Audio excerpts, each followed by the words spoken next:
نشان شادی دل نیست در خیابانا.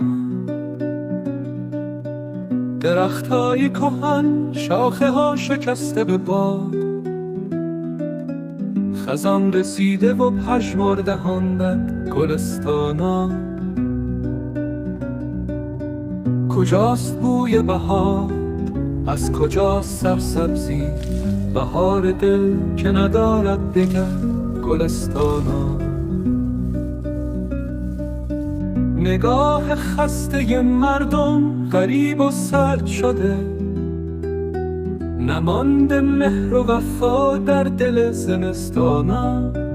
چراغ کوچه به ظلمت فرو رفته امشب، گم است راه عبور از میان بارانا.